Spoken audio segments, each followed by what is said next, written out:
people are really into being regimes. This is the policy of more assassinations, more regime change. I don't want to get done on some kind of incitement to violence. Oh, I should note that because Kat and I sound very similar, I will say that was me speaking, Clionadh. Conflicts of Interest, brought to you by ACLED. Hello, everybody. Welcome to another episode of Conflict of Interest. My name is Clionadh Raleigh. Hi, everyone. I'm Caitriona Dowd. And Clionadh, we're talking today about the Gulf crisis, its influence in the Horn, power, politics, ports, proxy conflicts. But there's a lot going on. Can you give us a rundown? What is this crisis and how did we get here? Oh, I like power, politics, ports, and proxy conflicts. That was good. So at the moment, it's coming to a head because of a few ongoing conflicts in the region, of which there seems to be undue influence by both the Saudis and UAE. But really, like a lot of conflicts in the Horn and in fact throughout Africa at the moment, it's the UAE that's kind of being the troublemaker, right? And then the Saudis are coming in and saying, look what we have to deal with. These people, are supposed to be our allies, and instead they're just causing lots and lots of trouble in different places. But the way this kind of all looks is that there is a kind of a festering wound, if you will, a festering conflict in Yemen by the Southern Transitional Council, now deceased because Saudi wouldn't have it. But the UAE was supporting these kind of factional dissenting voices within Yemen and in fact armed groups within Yemen to take over some very, very important places in the center. That happened before Christmas. In fact, it happened in early December, and the Saudis got very upset because they see Yemen as effectively their remit. And the Houthis also weren't thrilled, in fairness. But the result of that is that they've had to stand down, and they failed in their ability to destabilize the state through the Southern Transitional Council. And it's laying bare quite a lot of competition that these two entities have. I think people, not just listeners, viewers, analysts, but policymakers even are accustomed to thinking about the Gulf as a bloc, effectively, or these states as a kind of a united bloc. This fallout has been simmering for a while, but it seems to me that it has these two dimensions where we have maybe geopolitically a senior partner, as it were, in the alliance. Saudi Arabia is more prominent. It has maybe higher standing, but as you said, this kind of narrative that Saudi Arabia is stabilizing and UAE is destabilizing is partly because Saudi Arabia has sort of prioritized engagements with states that support the state. It's going through kind of official state channels and diplomacy where it is intervening.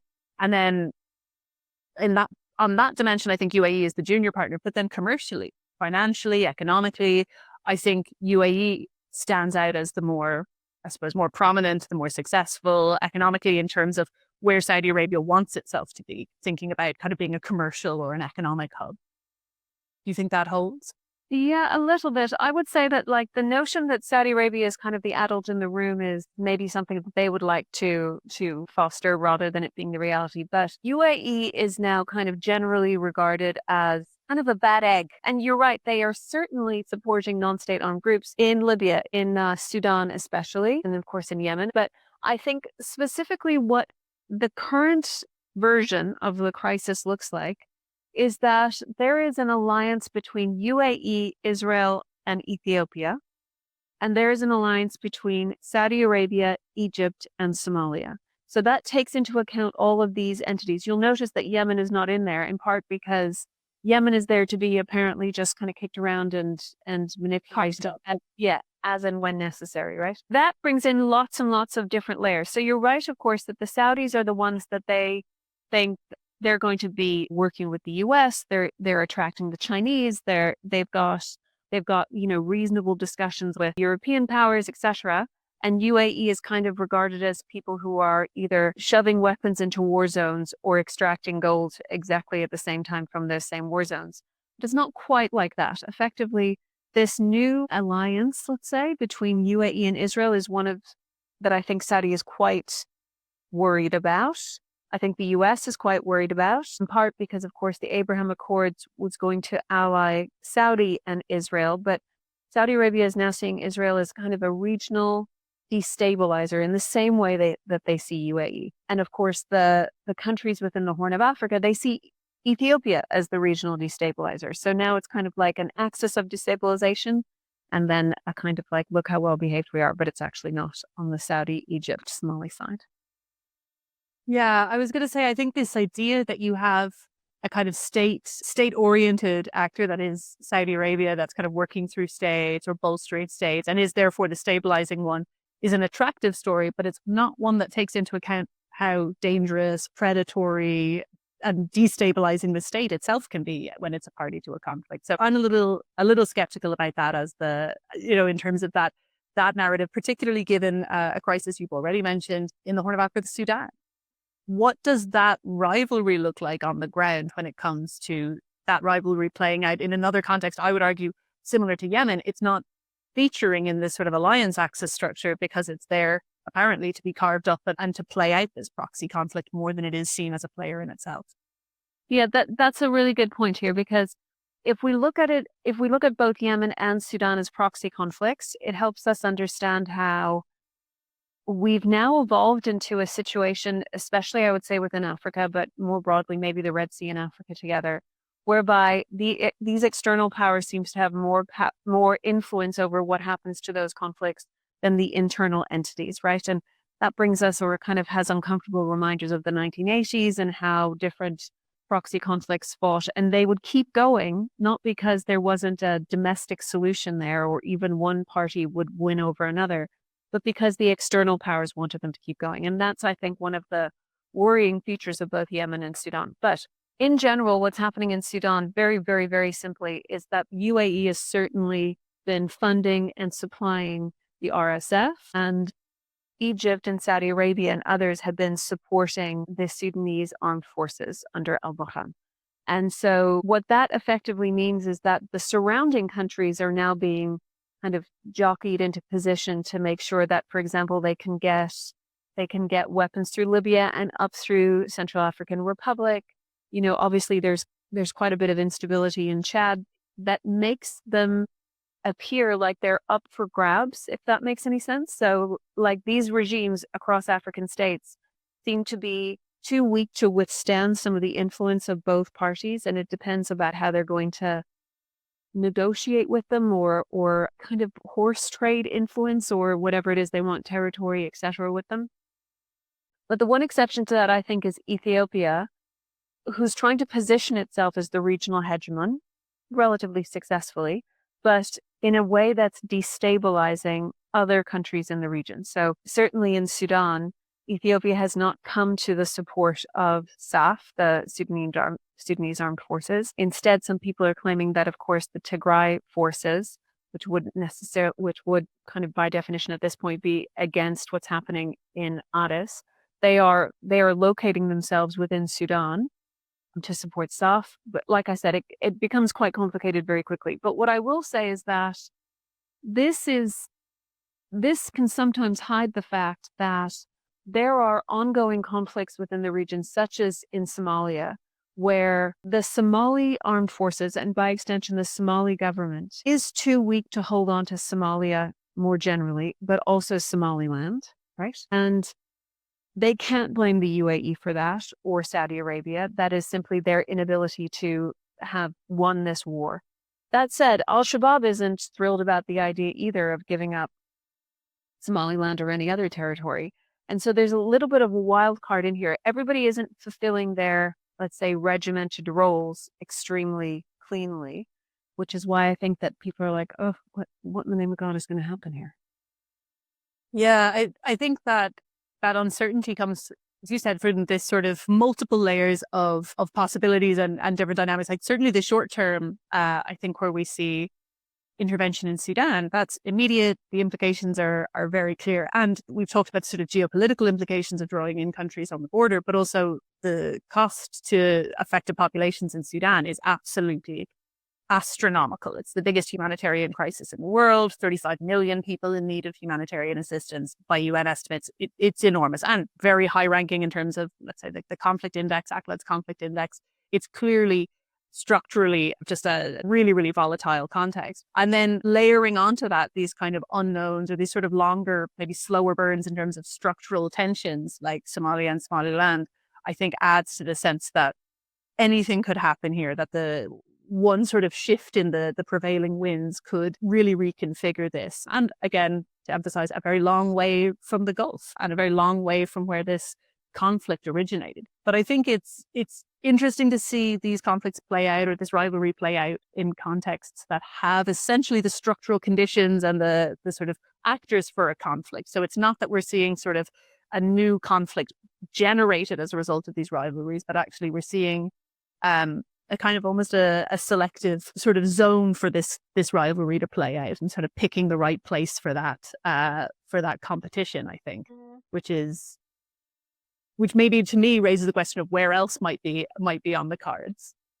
Yeah, I'll comment on that just for a second, because I think that's super interesting. I think that we have to acknowledge that the time horizons for either Saudi or UAE is not like next year, right? And one of the things that I think is so interesting about this type of engagement that the Gulf states are doing versus, let's say, our more traditional types, whether it's the US, even China, or the EU, is that the Gulf states are seemingly fine with substantive change to the regime and substantive cost to civilians. So you mentioned there that, of course, Sudan has the largest humanitarian crisis in the world right now. That used to be Yemen, right? And these two characters were also involved in Yemen. They really dismiss, or they discount in a way that I think we haven't seen before, but we will see a lot more of, the cost to civilians of ongoing violence. It does not come into their calculations about the overall trade-offs they're going to need to shoulder when they engage in the domestic politics of these countries. That's the first thing I would say. But I think also it doesn't come in to the discussion or the discourse when people say, oh, conflict is being displaced to another region or another geography or another zone, as if all areas or all contexts in which it might be displaced are equal. Of course, it's being systematically displaced to contexts with devastating humanitarian crises and catastrophic civilian costs. And I feel like that's a missing piece in some of this discussion, where there's sort of an abstraction about how this competition is playing out, or this rivalry is playing out. I agree that it's not brought up, but it's not brought up, I think, because one of the things that's tricky about engaging with the foreign policy of Gulf states is what they prioritize and what is just not at all important to them. So there used to be this implication that if you brought to attention the civilian costs of conflict, you could effectively shame a state into doing something. And there's some little bits of that. I think Saudi Arabia is not thrilled about some of the information coming out about Sudan. But UAE quite clearly couldn't care less. And they're the ones who are pushing this dimension. But because they discount any sort of civilian cost, whether it be violence or instability or future poverty, I would be particularly wary of making any plans for Eritrea, Somalia, and Chad, right? Because it's not just these states that they're involved in, whether it's Ethiopia, of course, Sudan, Egypt, and others. They're not the only players in the room. There is also the secondary or the neighboring states within this, where I think that they're just as likely to fall indirectly as a result of what's going on within these. They will be put into one or the other category of Saudi aligned or UAE aligned.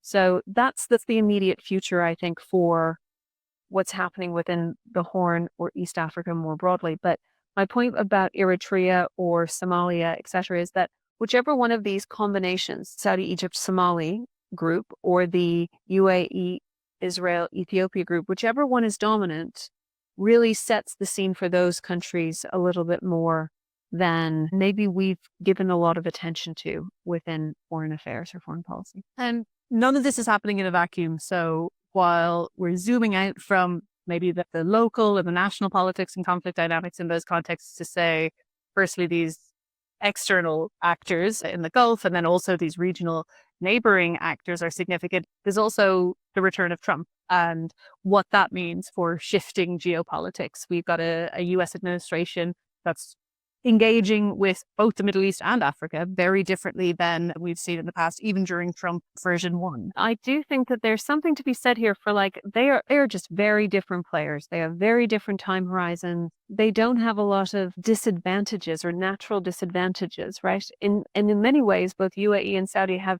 the exact same advantages. They just both want to be at the helm of this regional power hierarchy. My problem is that I don't see them losing. I can see them changing everything into a win, or those wins being distributed amongst them, and it's still being fucking terrible for everybody else. Yeah. At the end of the day, I think if you're trying to make sense of this and say, what has Sudan, Ethiopia, Hargeisa, what has Yemen got to do with competition between Saudi Arabia and UAE? It comes down to regime survival. They both want to secure and stabilize their own regimes, and becoming the economic powerhouse. And I think that's really where we see these diverging paths, that we see Saudi Arabia looking to establish and support kind of what they see as stabilizing influences through states. UAE broadly looking at supporting, sponsoring, this is a generalization, but more non-state armed groups, non-state actors, and also looking, I think more explicitly, it's clearer that their commercial interests are being pursued in places like Sudan. And we're seeing that shift. Yeah, I guess I would just disagree with this notion that UAE is supporting destabilizing influences. I think that both Ethiopia and Israel are aware that there can't be a slowly approach to stabilizing their respective sub areas, right? Their respective areas. And so they want to be the first movers. And that is destabilizing, but they also want a stable influence, or they want a stable region into the future. And they think we can't do it if we have these destabilization influences at the moment. We can't do it with Eritrea, and we can't do it with Iran. And so they're willing to say, we'll take the heat now, we'll take the pain now, rather than the kind of continued, slow, decade-long, attempts to somehow kind of disable these regimes. They don't want that. They want to go now. They're betting on the long shot.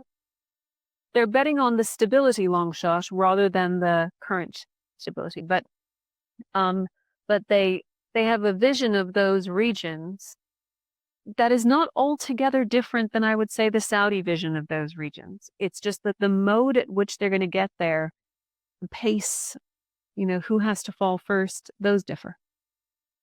And to clarify, I know I was using that language of kind of going sort of state intermediaries being sort of seemingly stabilizing. Of course, I think the state is profoundly unstable and destabilized. The state It was not a moral endorsement of the state. I think everyone committing atrocities is destabilized. I'll morally endorse the state that like somebody needs to be pro-state. I'll be pro-state. I certainly am not pro-non-state. Jesus. Jury's out. Is it? How? I think I retain a healthy skepticism of the role of the state in these contexts. Nobody's covering themselves in glory when it comes to looking at the fallout and the costs of conflicts in all of these contexts. That's true, but I think that people really dismiss the difficulty of being a state leader in this region or in any region, right? It's no bloody picnic. And to think that a non-state armed group, especially, whose one job is to kind of make trouble, is in some ways a comparison to a regime that has to, make sure the rubbish is picked up, have a currency policy, and ensure stability. I think we've all kind of lost our minds a little bit with, the state's bad, rather than the state has an increasingly complex role and is often populated by regimes that don't give priority to where we might think they should. I think there are several non-state armed groups that have currency policies. So I will say, that's not the purview of the state alone. And also I would flip that and say the state has additional responsibilities. So it has to check its privilege. Coming with all of these additional roles, it also has the heightened obligation, I would argue, in terms of thinking about adherence to international law. With the recognition of a state comes, don't massacre civilians. And I think that we have... But no, that's an honest question. I was at a meeting last week with Volker Turk, who is, of course, the head of the UNHCR, so in charge of really human rights adherence. It's very difficult to claim that, like, the adherence to human rights, which I think we all want to see, right? We all believe that there's a better, safer, more prosperous world when these things are being considered to be priorities, both of states and non-state groups and everybody else, right? But he's not in a position where he can say, I'm as important to these countries as the IMF, right? Because it's not. Adherence to international human rights legislation is simply not what many states believe to be as important as the role of the state, which is domestic security, they would see it, or prosperity, growth, economic stability, which many states also don't do. Either of those things. Assuming that the state has the same priorities as somebody who works at the UN or wants these things to be true has been proven over and over and over again to be not true. They don't have those same priorities. And so when we're trying to encourage human rights protocols or just very generally, right, a respect for human life, if we go in and say, look, you're doing this wrong, it says here that you're supposed to respect these human rights, we have no influence at all. I don't disagree with that. I suppose when I distinguish between the state, what I was trying to draw a distinction between is, I suppose there's a narrative that Saudi Arabia has a stabilizing influence because it has tended towards state actors. I think that's not true, nor is it automatically true that working through non-state armed groups is somehow worse. And I'm primarily thinking about the costs of conflict to affected populations, civilians, long-term recovery, that working through non-state armed groups, we've seen actors on both sides of that divide operate in ways that are devastating for stability, devastating for populations, devastating for recovery and development and growth and everything else, in a way that I think we should keep in our minds when it comes to thinking about, is it better to work through, or is this policy of working through or with states rather than non-state actors of various kinds, including, not all of this is about armed groups, but also about commercial interests and similar. Are you basically saying, like, don't choose the winner here before? Because I guess one of the things that it struck me about the last 30 years of conflict is every one of these bloody rebel actors, these non-state armed groups, they want to become the state. They don't want to set up some sort of bloody armed collective and decide the rubbish policy on a Tuesday, right, in the Politburo. They don't want to do that. They want to become the state. And so the state's here to stay, right? Now, whether or not you believe that the state's remit or their responsibilities are too narrowly constructed, I would argue that they're not doing the things that they're supposed to do anyway, let alone, foster a great sense of human rights adherence. So my point is I think it's tricky to be a state. I think also people are really into being regimes once they get large enough. And I think my point is that there's a tendency to see the state as the default. So to see the state as the default and as a source of stability, when in fact, depending on the regime, it may well be a very big part of the problem. And I think just change the regime. You heard it here first, everyone. Do it. This is the policy of more assassinations, more regime change. Oh, I should note that, like, because Kat and I sound very similar, I will say that was me speaking, Clionadh. I don't want to get done on some kind of incitement to violence. No one's going to. Don't worry. There's no rules anymore. You've been listening to Conflicts of Interest, brought to you by ACLED with Professor Clionadh Raleigh and Dr. Caitriona Dowd. New episodes are available every fortnight. Follow ACLED socials for more in the meantime.